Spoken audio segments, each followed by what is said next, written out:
je vais commencer un petit peu rapidement par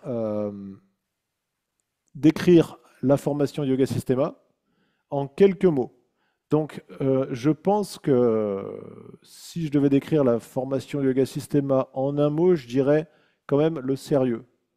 Même si on ne se prend pas au sérieux et on a toujours une bonne ambiance dans la formation, c'est quand même ça qu'on a voulu, que j'ai voulu, et puis qu'on a voulu avec l'équipe, c'est monter une formation qui soit vraiment sérieuse et qui transmette tous les aspects du Hatha Yoga de manière sérieuse, c'est-à-dire respectueuse de la tradition, respectueuse des connaissances scientifiques aussi, et puis, euh, et puis sérieuse aussi dans la pratique, puisqu'on exige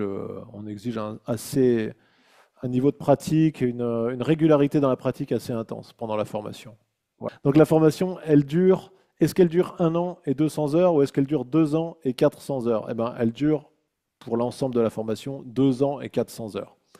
La première année qui dure 200 heures constitue maintenant un tout cohérent avec des examens assez importants à la fin de l'année. Donc, c'est ce qu'on a appelé enseigner le Hatha Yoga en multimodalité.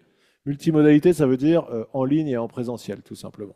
Ça veut dire qu'on apprend à transmettre le Hatha Yoga en ligne et aussi en présentiel. La deuxième année va plus loin et elle fait aussi 200 heures maintenant. Elle est consacrée à l'approfondissement des postures, des pranayamas et des techniques de yoga qui sont peut-être moins connues.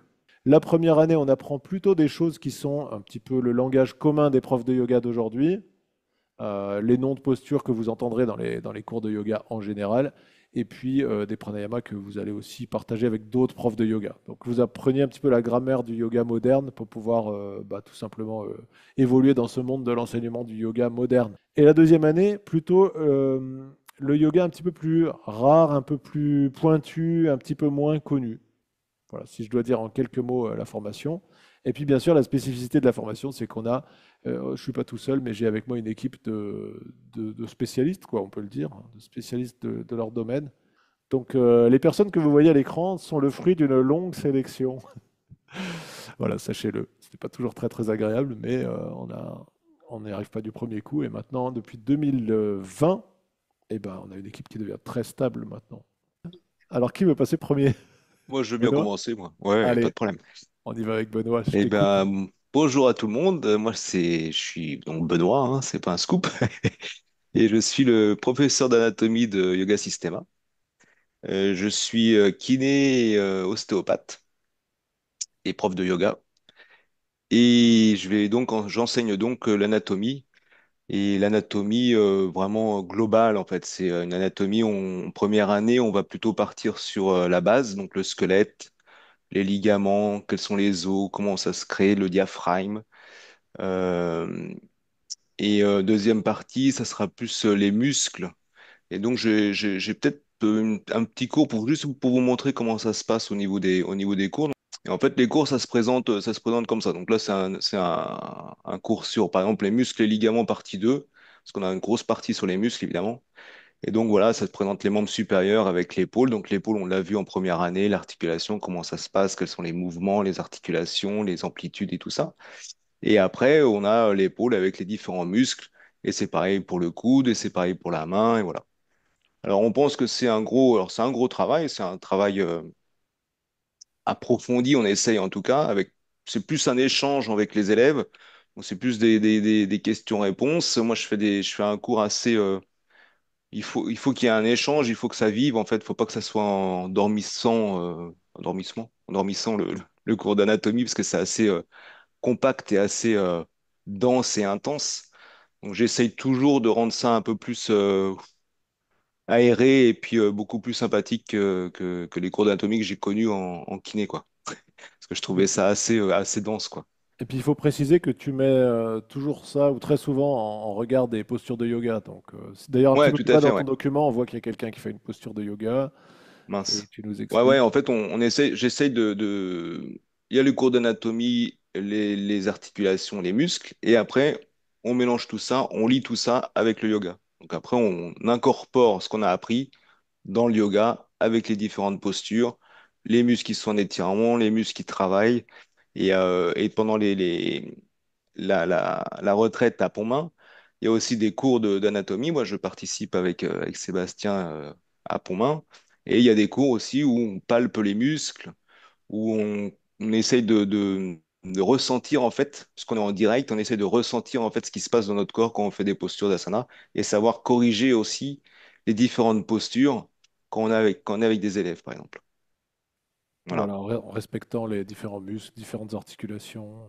Ouais, après, il y a, par exemple, ce matin, on a fait un cours sur les dangers du yoga. Alors, ça fait un peu peur, mais il faut aussi y penser.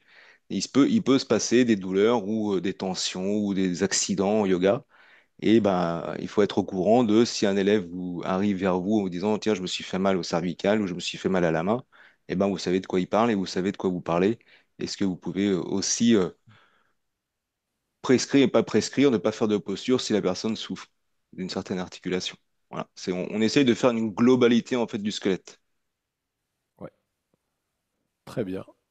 Et les élèves apprécient beaucoup. Alors, il y a pas mal de travail en anatomie, c'est sûr, pas mal Ouais. de choses à connaître, mais en général, ça se passe très bien et Benoît est assez populaire avec ses blagues légendaires. Mais ça, je vous laisserai le découvrir tout Et au long de la après, il y a formation. aussi, je propose aussi une bibliographie, certains livres, parce que en fait, le cours c'est bien, mais c'est bien aussi d'aller voir ailleurs en fait, d'avoir des Ouais, cours aussi tout à fait. qui vous permettent de réfléchir sur d'autres façons d'apprendre l'anatomie.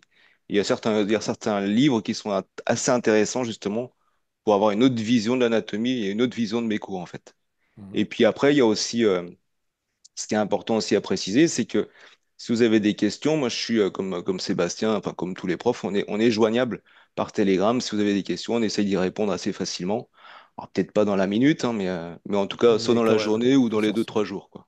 Mais Très oui, oui, on essaie d'y réactif. Et répondre. ouais, on est une équipe très réactive depuis le début, puis ça tient au fur et à mesure des années, ça Ouais, continue toujours comme ça, mais donc ça. comme on se dit ensemble, c'est important en fait, parce que comme on a été élève aussi, on aimait bien avoir des réponses. Et, euh, et c'est vrai que on se met à la place de l'élève. Si on comprend pas, on peut être bloqué pour comprendre la suite. Donc c'est bien Ouais. aussi d'avoir la réponse de la question pour ensuite avancer. Merci Benoît. Ah bah de rien, avec plaisir. Voilà pour une courte intervention de Benoît sur le module d'anatomie. Et maintenant, je vous propose de découvrir, si vous ne la connaissez pas encore, Sampada, qui est notre professeur de sanskrit et de culture indienne aussi. Voilà, alors Sampada, j'introduis un petit peu rapidement aussi, est docteur en sanskrit. Elle a travaillé beaucoup avec l'université de Cologne en Allemagne. Elle a fait des publications. Elle a rédigé une thèse de sanskrit en sanskrit. Donc, si vous avez des questions sur le sanskrit, n'hésitez pas avec Sampada, je crois que vous serez. Et surtout, enfin surtout, en plus, elle est francophone. Donc, c'est vraiment une chance parce qu'il y a beaucoup, beaucoup de professeurs de sanskrit qui ne parlent pas français. Donc, ça rend les choses un petit peu compliquées. Voilà. Merci Sébastien. Ils vont découvrir si je suis vraiment francophone ou pas. Si, si, si. Euh, alors, namaste à tous. Je m'appelle Sampada, comme il a présenté. Je suis contente de vous voir tous. Donc, je vais présenter un petit peu au niveau de la formation de Sanskrit dans la formation Yoga Systema. Donc, l'authenticité de la formation, c'est aussi non seulement toute une grande équipe, mais aussi qu'il tient bien, la formation est bien liée à la tradition. Et donc, la tradition d'où naît la pratique du yoga, c'est important de se rendre en contact avec cette tradition. Donc, ce que j'enseigne, c'est pas simplement la langue sanskrit, mais aussi une sorte de contact avec le monde indien, avec la culture indienne, avec les dieux et les déesses indiens et la spiritualité en gros. Donc, je vais faire un partage d'écran juste pour vous montrer une ou deux petites choses, quels sont les aspects qu'on touche. Donc, l'année se déroule avec cinq différentes, disons, modules au niveau du sanskrit. Donc, on apprend des mantras en s'appuyant sur la phonétique, en s'appuyant sur le sens et compréhension du mantra et aussi la signification. Donc, on a dans notre module décidément quelques mantras qu'il faut connaître, qu'il faut savoir bien réciter. Et donc, à quoi ça sert? Donc, demain, si vous devenez prof de yoga, vous allez devenir prof de yoga à la fin de la formation. Et donc, si vous voulez débuter un cours, par exemple, pour centrer tout le monde, pour purifier l'atmosphère avant de commencer un cours, par exemple, vous pouvez prononcer ces mantras, euh, vous pouvez intégrer ces mantras dans votre pratique personnelle et aussi dans vos cours de yoga. Donc ça, c'est un but d'apprendre les mantras. Ensuite, par exemple, je partage mon écran avec une petite idée, par exemple, les consonnes et les voyelles. Donc, le début, euh, l'un des modules après les mantras, c'est aussi le module sur la grammaire et la prononciation. Donc, on apprend la phonétique, comment bien prononcer les voyelles, par exemple, comment bien prononcer, comment, ça veut dire littéralement, physiquement, comment faire pour pouvoir créer certains sons. Donc ça fait partie de la grammaire. Et puis, bien sûr, ça, c'est les premières leçons, hein. Après, on va plus loin pour comprendre la syntaxe des phrases, les verbes, certains noms. Donc, ça vous donnera une petite idée globale de comment sont construites des phrases en sanskrit, par exemple. Ensuite, on a une module qui est autour des versets. Ça veut dire le lien avec le sanskrit et votre pratique du yoga ou votre enseignement. Donc, là, j'ai tiré certains versets des textes du yoga originel et donc on apprend certains textes directement à l'originel. Donc, par exemple, ceci, c'est une prière à Patanjali qui se récite avant de pratiquer les Yoga Sutras ou avant de commencer la pratique du yoga, par exemple. Donc, ceci, ça fait notre troisième catégorie, Sanskrit et le yoga. Ensuite, on apprend aussi, par exemple, on a des listes, pas centaines de postures, mais on a plusieurs postures et on apprend comment bien prononcer le nom d'une posture, comment est construit un mot, par exemple, Padangushthanasana.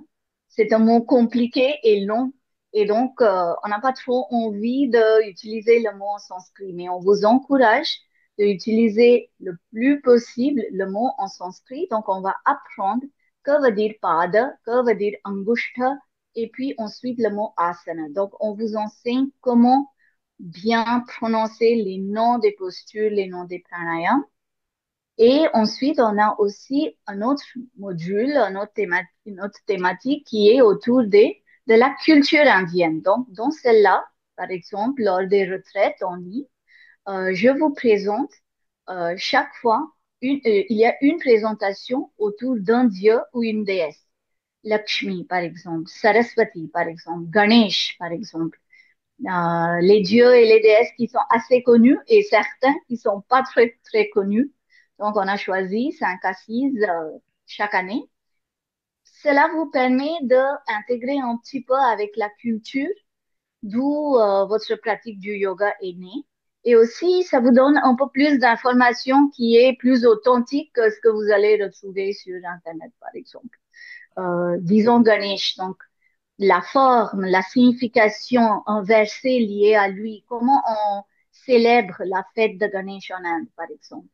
Donc, ce sont 4 ou 5 différents aspects ou thématiques qu'on couvre tout au long de l'année. Et nous avons à peu près 25 heures de sanskrit, C'est qui est ça. beaucoup.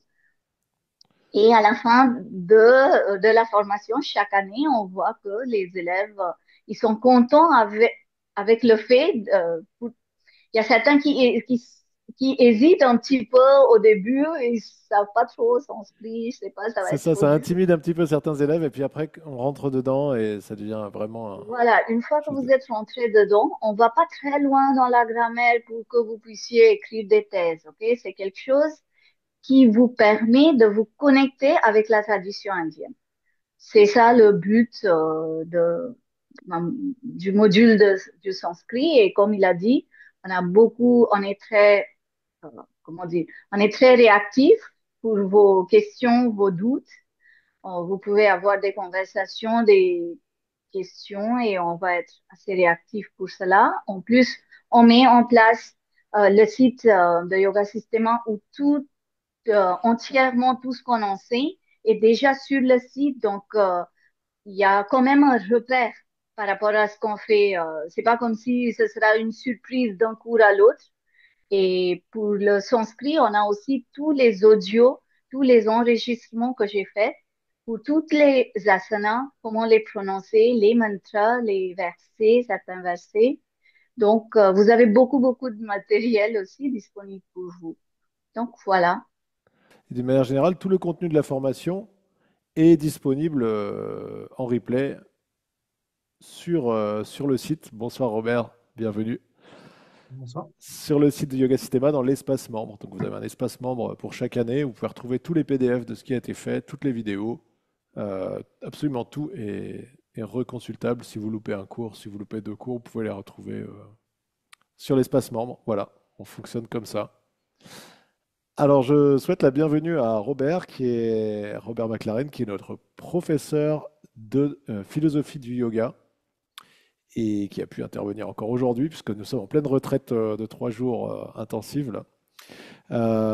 Voilà, donc Robert s'intéresse à la philosophie du yoga depuis de nombreuses années. Il est diplômé des centres Shivananda niveau 2 et il a pratiqué à très nombreuses reprises la sadhana intensive des centres Shivananda, donc 6, 8 heures, 10 heures de pranayama par jour.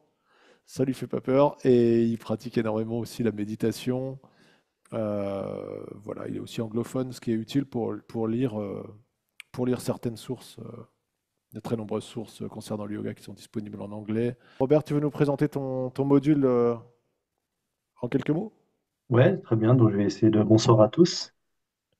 Donc, c'est vrai que lorsqu'on pense au yoga, souvent on pense aux postures de yoga, aux exercices de respiration, à la relaxation, etc. Mais en fait, traditionnellement, le yoga, c'est vraiment une pratique spirituelle. Voilà. Donc, qu'est-ce qu'on veut dire par pratique spirituelle? C'est que on va quelque part essayer de répondre aux grandes questions de la vie, hein. Euh, Est-ce que le bonheur permanent est possible de trouver? Est-ce que face à la maladie, à la mort, à la vieillesse, est-ce qu'il y a des réponses à cela? Et donc, il y a plusieurs grandes écoles philosophiques euh, qui viennent du berceau de l'Inde et qui, quelque part, tentent ou répondent à ces questions. Donc, une de ces écoles, c'est l'école du yoga, des Yoga Sutras de Patanjali, qui a une approche spécifique, beaucoup centrée sur le mental, donc vraiment basée sur la méditation. L'idée, c'est oui, effectivement, d'essayer de arriver à se reconnecter à qui nous sommes vraiment, à cette essence. Donc, si je suis uniquement ce corps, forcément, ma vie se termine à la fin de cette existence corporelle. Donc, la question, c'est est-ce que je suis uniquement le corps physique? Après, on peut se dire, ben non, effectivement, j'ai un mental. Alors, est-ce que le mental, est-ce que c'est simplement le produit du corps physique? Est-ce que c'est simplement le cerveau, un système nerveux qui génère effectivement des pensées, des émotions? Ou est-ce que le mental, c'est autre chose? Alors, le yoga dit, non, non, le mental, c'est pas un produit du corps physique. Le mental, c'est comme une dimension parallèle qui est plus subtile que le corps physique. Et quelque part, c'est comme si le corps physique, c'est un prolongement de cette dimension, cette réalité mentale. Maintenant, est-ce que le mental, c'est qui je suis vraiment? Et là, le yoga vont dire non, en fait, il y a un aspect qu'on ne peut pas vraiment définir parce que c'est au-delà du mental, mais que souvent on utilise pure conscience, pure existence. Donc pour ces écoles, la conscience est clairement différente du mental. Et donc, typiquement, dans le yoga de Patanjali, le grand obstacle à notre bonheur, à nos questionnements de la vie, la maladie, la mort, peut-être la séparation avec nos proches, c'est tout ça, ils disent toute cette souffrance vient fondamentalement d'un mental qui n'est pas concentré, d'un mental qui est trop dispersé, d'un mental qui est perturbé. Et donc, toute l'idée du yoga, effectivement, c'est de calmer ce mental. Le mental, l'image, c'est comme un grand lac dans lequel il y a plein de vagues. Et est-ce qu'on arrive à calmer ces vagues pour que le mental devienne calme et lisse? Et lorsque le mental devient complètement calme et lisse, on arrive à prendre conscience, à réaliser ce qu'il y a derrière le mental. Et ça, d'après ces grandes écoles, ces grands courants spirituels nous disent en fait, c'est là où vraiment vous allez avoir toutes les réponses existentielles. Donc voilà, donc nous principalement, on va étudier, alors des relations aussi sur euh, bon, tout ce qu'on vient de parler, mais aussi le concept de l'absolu. Est-ce qu'effectivement, il y a un absolu? Des fois, on peut appeler ça Dieu. Il y a quand même une distinction entre Dieu et l'absolu. Différents courants spirituels vont dire oui, non, et quelque part expliquer ça de manière différente. Mais grosso modo, moi, je vais me baser surtout sur un texte, c'est le Yoga Sutra de Patanjali, qui est un texte finalement, bon, on est en train de le regarder aujourd'hui, ce qui est un texte en fait très mystique, mystérieux, hein. En Inde, c'est pas du tout un texte qui est courant. Peut-être en Inde, on va plutôt étudier la Bhagavad Gita, le Srimad Bhagavatam, le Ramayana, donc un peu des grandes épopées ou d'autres, enfin des textes. Le Yoga Sutra, c'est plutôt un texte de spécialiste, mais effectivement, par plusieurs yogis au 19e, 20e siècle, il a été quelque part présenté à l'Occident, peut-être par son approche très, Très peut-être universel, rationnelle peut-être. aussi. Hmm. Très universel, peut-être. Ouais, très universelle, aussi une approche assez peut-être rationnelle et aussi beaucoup parce que ça parle beaucoup du mental. Donc des fois, on dit que c'est l'approche psychologique du yoga. Donc c'est vrai que c'est fascinant parce que voilà, on va étudier un petit peu le mental, les causes de la souffrance dans le mental, euh, quelles sont les techniques, les choses qu'on peut faire pour calmer, concentrer le mental, trouver en fait plus de bonheur spontané à l'intérieur, pas un bonheur, un épanouissement qui dépend de mes circonstances extérieures, mais effectivement quelque chose qui vient plutôt de l'intérieur. Voilà, ça c'est un petit peu un résumé. Je peux vous montrer, tu voulais que je monte un support par exemple, ou c'est Un pas petit nécessaire? exemple, peut-être, de... Ouais. comme Ah, tu veux. je vais juste sortir ça puis partager mon écran. Donc voilà, peut-être j'ouvre juste la première partie. Hmm. Voilà.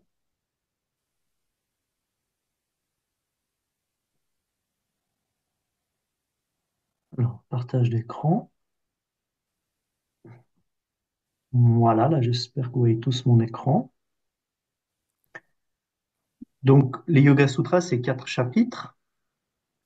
Euh, et c'est 195 à 196 sutras. C'est des aphorismes. Donc, c'est beaucoup de sagesse et d'informations dans, condensées quelque part en euh, une série de mots très courts, donc c'est très condensé.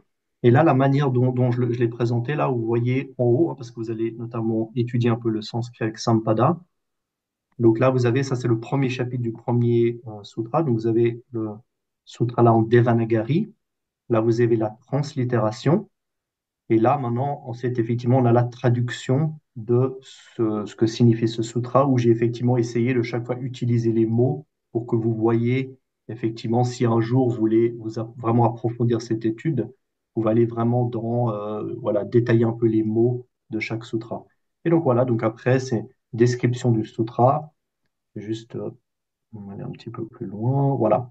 Par exemple, dans le premier, donc le Yoga Sutra, c'est Patanjali, c'est l'auteur principal, mais après, comme c'est un texte qui est très cryptique, hein, à cause de la nature des sutras, on a besoin de sages qui sont aussi de ce courant philosophique spirituel qui vont nous aider à expliquer, à quelque part développer ce contenu très condensé. Donc, via ça, c'est un de ses commentateurs principaux. Et là, par exemple, dans ce premier sutra, donc c'est la définition, il a dit, maintenant, on va commencer l'étude du sutra.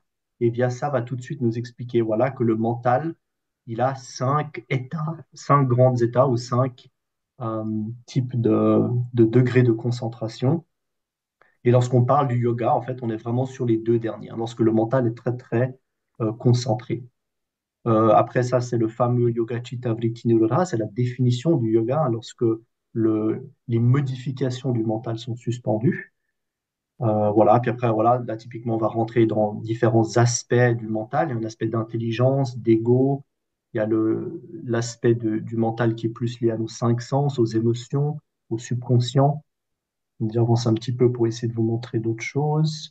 Voilà, des fois, ce que je fais aussi, j'essaie d'élargir. Donc là, on a parlé, c'est une approche philosophique. Là, typiquement, j'ai essayé d'amener un petit peu une réflexion sur comment est-ce que différents courants verraient la nature de l'existence. Là, comme on l'a dit, par exemple, aujourd'hui, notre approche occidentale moderne scientifique dirait bah, effectivement la conscience, c'est un produit du système nerveux. Après, les religions du monde, effectivement, il y a Dieu, hein, qui est le créateur de l'univers et c'est de lui que tout émane.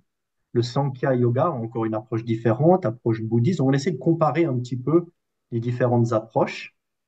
Voilà, donc là, on va regarder des sutras, des réflexions. Là aussi, c'est un schéma bon, qui vient pas de moi, hein, mais j'ai pris sur Internet qui effectivement explique comment la pure conscience n'évolue pas, elle reste telle qu'elle est. Par contre, nous, on fait partie de cette évolution, quelque part, de l'existence qui part de quelque chose de quasiment pas différencié à quelque chose qui est extrêmement différencié. Notamment là, on voit en bas à droite, c'est les éléments grossiers, c'est la manière dont eux, ils expriment la manière dont cet univers matériel est constitué. Aujourd'hui, on pourrait faire un parallèle, par exemple, avec le tableau des éléments, hein, le tableau périodique des éléments. Voilà, là, le concept d'Ishwara, de Dieu, qu'on retrouve dans les Yoga Sutras. Voilà, par exemple, là, maintenant, ça, c'est tout le concept de karma et puis de comment les expériences dans la vie sont enregistrées dans le mental, puis comment ça crée une boucle dans laquelle on n'arrive plus à s'en sortir. Voilà, on fait des méditations aussi comme ça vient de Swami Shivananda, voilà, etc., etc. Donc, Très ça, bien. c'est une des parties. Voilà, c'est un petit peu à quoi se ressemblaient les supports. Donc, vous avez Donc, plusieurs parties vous allez comme ça. rentrer profondément dans la philosophie du yoga, puis un petit peu de philosophie comparée aussi entre les différentes écoles philosophiques, les différentes traditions, avec, voilà, encore une fois, quelqu'un qui est aussi profondément ancré dans la pratique. Je pense que c'était très important pour moi d'avoir quelqu'un qui enseigne, qui parle de philosophie du yoga, qui soit vraiment investi dans la pratique du yoga et de la méditation. Donc c'est le cas de Robert. Et voilà, je te remercie beaucoup. Donc ce module de philosophie fait, je crois, 10 heures la première année, 10 heures la deuxième année, si je me rappelle bien, mais en fait, on fait un peu plus quand même, j'ai l'impression. Ouais, il y a beaucoup plus et on essaie de condenser Ouais, en comme on fait, on fait peut. beaucoup On plus essaie que de ça. faire ce qu'on peut. Ouais. On fait ce qu'on peut pour condenser dans Yoga Systema. Voilà. Merci beaucoup, Robert. Alors, je vous présente Véronique Dufour, qui est, donc, comme je vous l'ai dit au début, sage-femme, mais pas que. Elle s'est formée. Alors, Véronique s'est extrêmement formée. Si je vous disais la liste de tous ses diplômes de formation, je crois on ne verrait pas le bout de la. Elle a fait notamment la formation de Lionel Coudron en yoga thérapie, mais aussi plein d'autres formations de yoga innombrables. Et puis, elle a travaillé combien de temps? 30 ans comme sage-femme. Donc, tout ce qui est le yoga féminin, ce qui touche à voilà, au problème spécifiquement féminin, prénatal, postnatal, c'est vraiment, on peut dire, une grande spécialiste. Et du coup, elle est beaucoup moins. Alors, il y a les gens qui connaissent rien, qui sont des très mauvais profs et qui mettent les élèves en danger, ça c'est quand même rare, hein. Et puis il y a les profs comme moi qui sont pas spécialistes, donc qui sont des fois trop frileux, puisqu'on n'est pas des grands spécialistes de la grossesse. Et Véronique, justement, elle ouvre le yoga, la pratique du yoga à la femme enceinte, à certains problèmes de santé avec un peu plus de subtilité, quoi. Et donc, on fait plus de choses que ce se serait cru capable de faire. Enfin, Véronique, je te laisse la parole. Bonjour, donc voilà, Véronique. C'est vrai que je suis soignante, donc j'ai utilisé beaucoup le yoga pour soigner, pour aider les gens dans certaines pathologies. En tant que sage-femme, j'ai essentiellement des femmes enceintes, bien sûr. Et puis je fais de la dictologie, donc j'ai aussi des gens avec des problèmes d'addiction et des problèmes de santé. Et j'ai la chance d'avoir fait la formation avec Lionel Coudron il y a quelques années et d'utiliser au quotidien dans ma pratique le yoga, les différents outils du yoga. Ça peut être les postures, ça peut être la méditation, ça peut être tout ce que le yoga comprend en fait. Et puis avec le temps, du coup, je transmets ça donc à Yoga Systema, donc c'est-à-dire on parlait de pathologie, le mal du dos, l'arthrite, différents, les maux de tête, et puis bien sûr, il y a les modules sur la grossesse, pendant la grossesse et après la grossesse. Tout ce qu'un prof de yoga peut faire en faisant attention, bien sûr, mais en fait, on voit la grossesse, c'est à la femme enceinte et après la femme enceinte avec ben, les risques. Et puis quand on les connaît, ben, du coup, on peut faire plein de choses.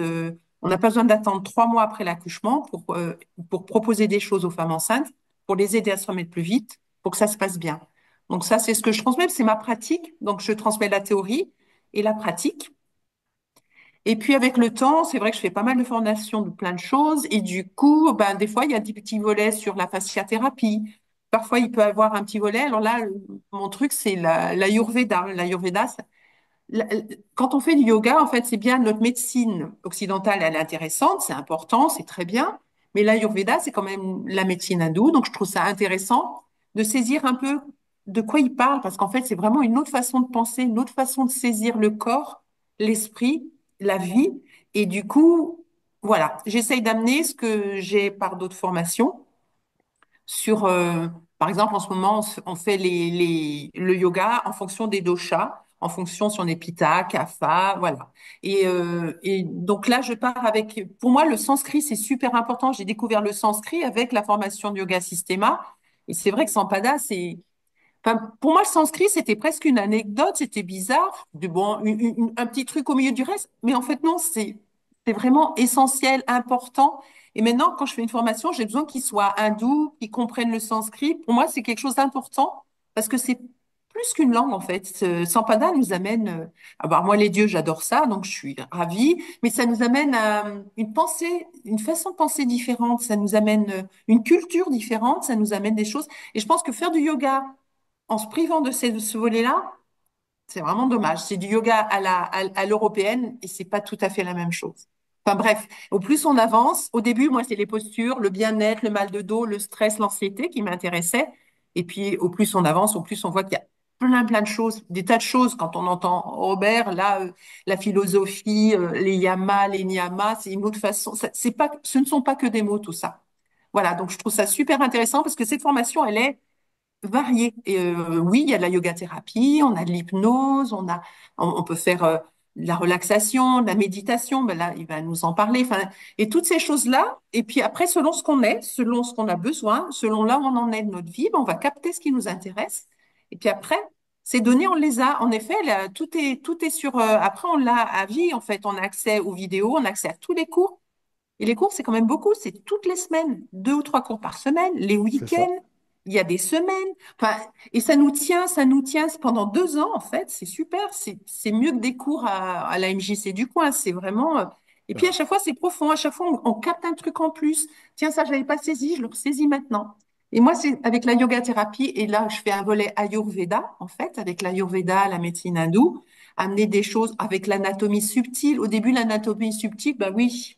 Puis à la longue, on saisit petit à petit des tas de choses. Je trouve ça très intéressant. Et sur 2 ans, bah, ça nous laisse avancer, cheminer. Alors, ça peut être l'anatomie. On a de l'anatomie pour qui c'est hyper compliqué. Mais après, quand on fait de l'anatomie avec Benoît, il explique bien, il montre en fonction de la posture, de ce qu'on fait, qu'il est kiné. Enfin, il est soignant lui aussi, hein, donc il amène aussi toutes ces choses-là, on se sent en sécurité. C'est top, quoi. Voilà. J'ai pas Merci, pris de, Véronique.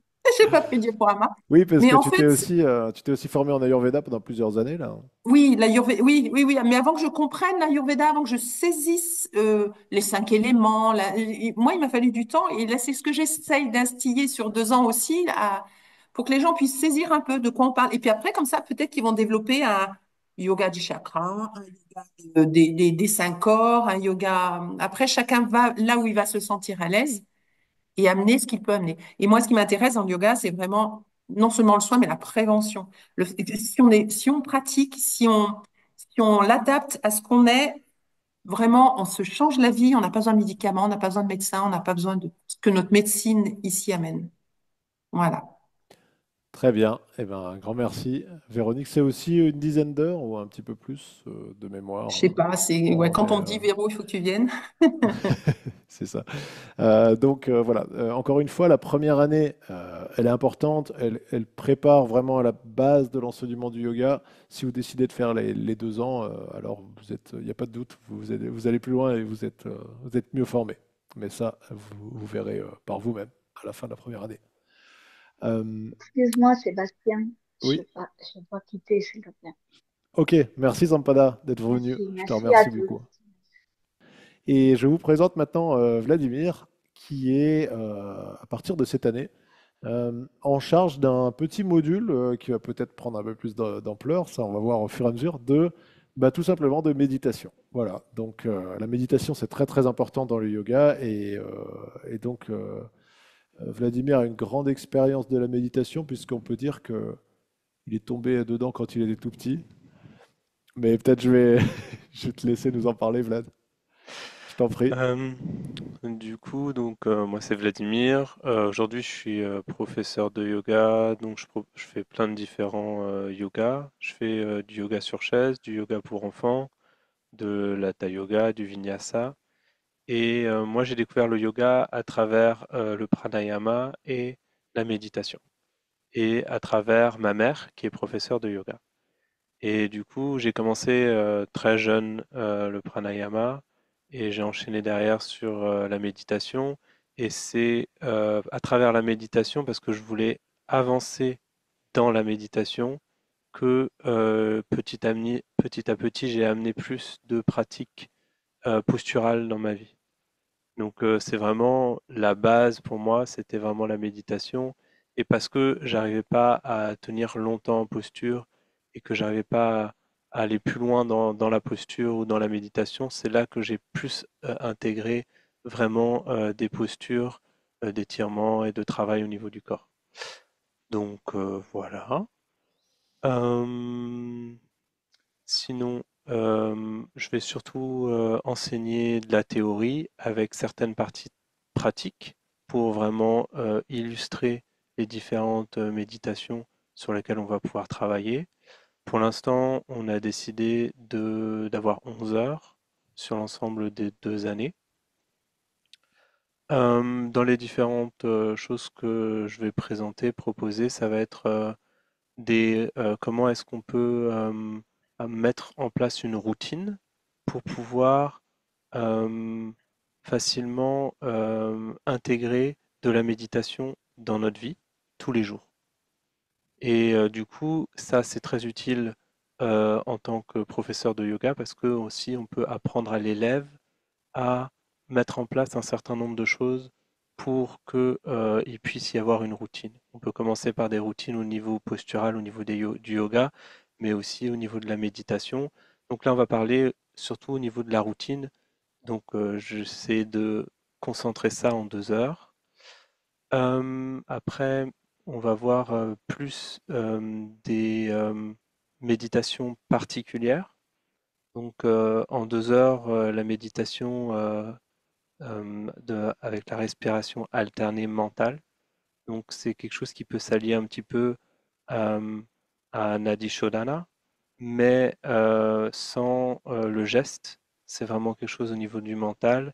Et il y a plein d'aspects à cette méditation et plein de différents moments dans la vie où ça peut être utile pour plus travailler sur le sommeil, plus travailler sur un moment où on est inquiet, ou plus travailler sur plus des routines, plus travailler sur la respiration en tant que telle, ou des états dans lesquels on va pouvoir analyser. Donc ça va être une méditation qui est euh, facilement intégrable dans la vie de tous les jours.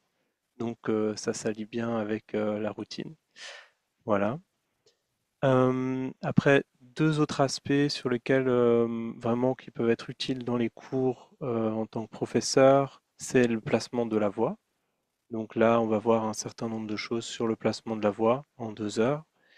Et aussi pour la création de scripts en yoga nidra et en méditation. Donc moi, je donne des cours particuliers en yoga nidra. euh, et à travers mes cours, que ce soit des cours de yoga sur chaise ou d'autres types de yoga, je vais souvent proposer, si je sens que les élèves sont prêts, à intégrer du yoga nidra. Et je peux faire des sessions jusqu'à 40 minutes ou 1 heure de yoga nidra. Donc là, ce que je vais chercher à transmettre, c'est comment travailler notre script du yoga nidra ou de la méditation et comment l'analyser, le critiquer, revenir dessus et pouvoir avoir quelque chose de plus juste possible pour la méditation et le yoga nidra, surtout que la seule accroche qu'on va avoir, surtout avec l'élève, ça va être la voix et les mots. Et donc, Par voilà. script, Vlad, par script, tu entends le récit simplement, un petit peu le scénario, parce que le Yoga Nidra, c'est une Oui, méditation guidée. oui. Oui, ça va être les mots utilisés pendant la méditation ou pendant le yoga nidra. C'est ça que je veux entendre par script. Très bien. Voilà.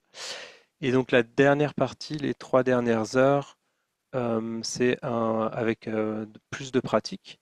Et donc là, c'est une suite de postures euh, que j'utilise dans mon quotidien avec une méditation particulière. Et pour l'apprentissage ou au moins l'initiation de cette méditation qui s'appelle Vishuddhi Shuddhi.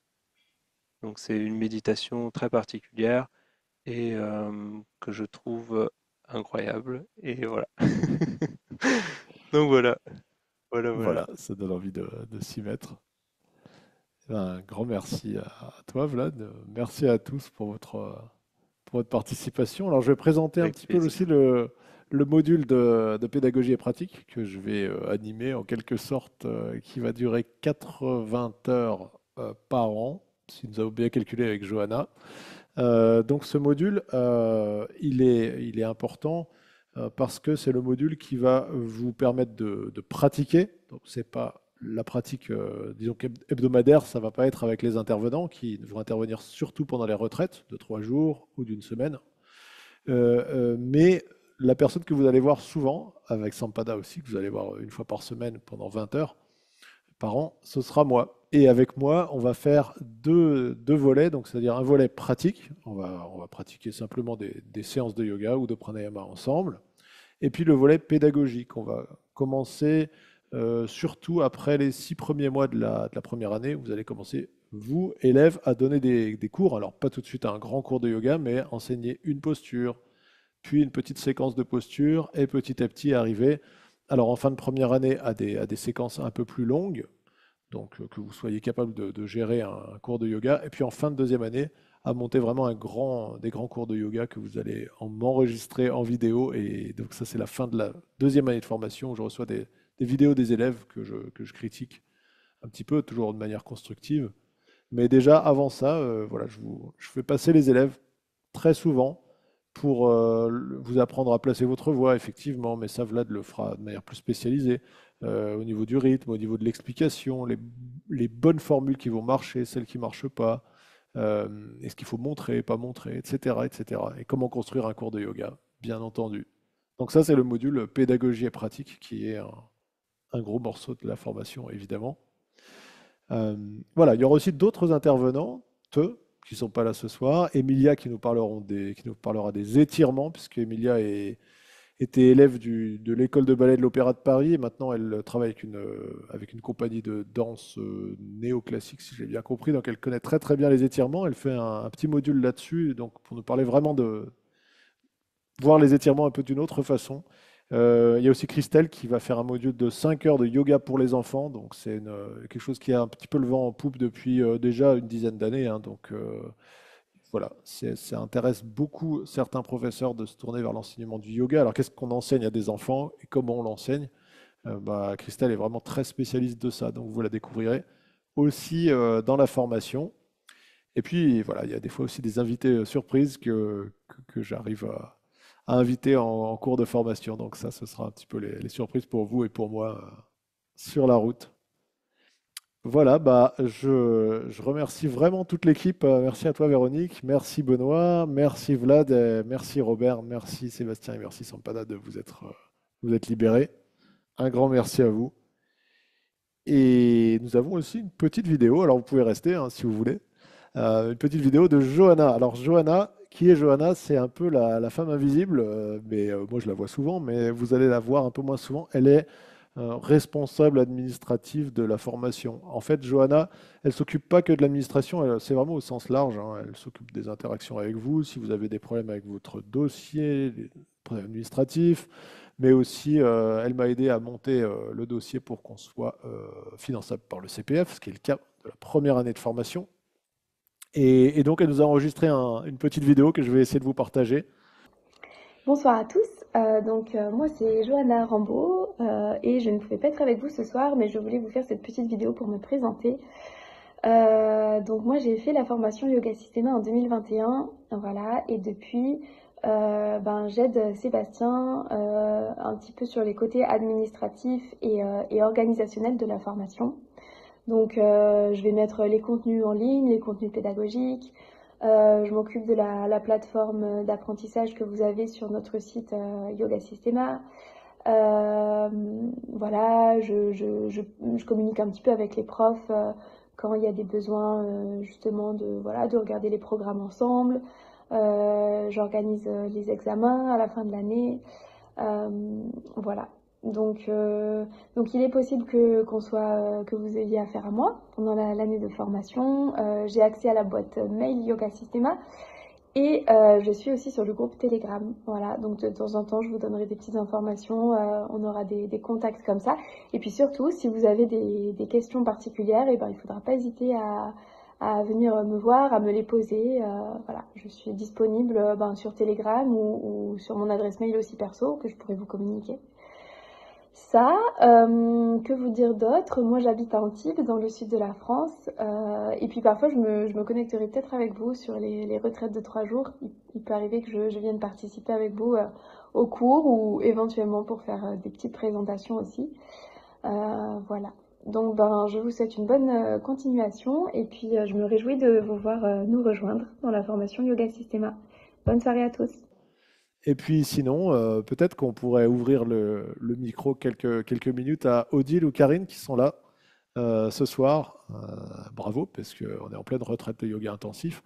Et si vous avez un petit mot à nous dire sur votre vécu de la formation, alors c'est pas, on n'a rien briefé, on n'a rien prévu à l'avance. Voilà, c'est tout à fait spontané. Donc, j'ai intégré la formation Yoga Systema en septembre 2023. On arrive en fin de cursus, là, donc on prépare les examens. Et ça correspondait vraiment à mes attentes. C'est hyper complet, du sanskrit, en passant par la yoga thérapie, par l'anatomie, par les méditations avec les yadad, la philosophie. Je pense que c'est vraiment une formation qui recouvre toutes les composants du yoga et du hatha yoga. Et puis, merci Jubilé Anatomie. Je ne vais pas vexer Benoît ce soir quand même. Donc, c'est une formation vraiment riche et vraiment complète. Il y a aussi la possibilité de s'entraider entre nous, puisqu'on crée des groupes. Donc, ça aussi, ça compte beaucoup. Je pense que les classes, entre guillemets, qui se sont succédées jusqu'à présent, je ne sais pas pour les précédentes, mais en tout cas, la nôtre est très soudée, on s'entraide, on est présent pour les uns et pour les autres, quand il y en a qui lâchent un petit peu. Et tout ça fait que on ressortira très fort, très enrichi et prêt à enseigner, j'espère. Voilà. Donc, je remercie tout le monde parce que c'est vraiment une formation. Si vous avez un doute, en fait, il ne faut pas en avoir. Vous pouvez l'intégrer dès à présent, ça vaut vraiment la peine. Eh ben, merci Karine pour ton témoignage. Merci. Oui. Et Odile, tu veux dire un petit mot? Alors Odile appartient à la même promotion que Karine, donc elles sont arrivées en 2023, elles arrivent actuellement en fin de formation, de 2 ans de formation. Oui, on a fait le même parcours aussi parce qu'en fait, on est arrivé d'abord en juillet à la première retraite qui n'était pas intégrée au départ dans la formation. Bref. Et c'est à la suite de cette retraite qu'on a décidé toutes les deux de venir en fait. Et moi je souscris complètement à ce que dit Karine et j'ajouterais aussi qu'il y a quelque chose moi que j'apprécie énormément, c'est la qualité des supports qu'on a. De manière générale. On a vraiment des super supports de tous les profs et avec lesquels on peut vraiment retravailler derrière, se repencher dessus. Là, je vois Robert, là, qui apparaît sur l'écran à côté de moi. Je regardais les supports des Yoga Sutras là, encore hier. C'est costaud, hein. On a de quoi faire hein, si on veut encore bosser dessus. Mais tout le monde nous abreuve en fait de supports. Véronique, Benoît, Vlad, tout le monde, c'est vraiment super, quoi, Sampada. Voilà, donc c'est ça que je voulais ajouter aussi, parce que c'est important l'écrit aussi derrière.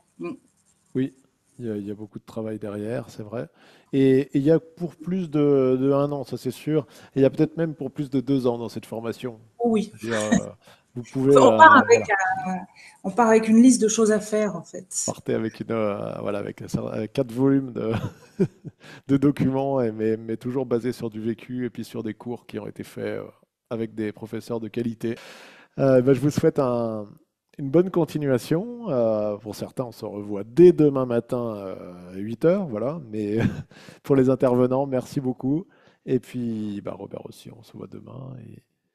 Et Véronique, d'ailleurs. Bonne soirée à tous et à tous ceux qui regarderont cette vidéo plus tard.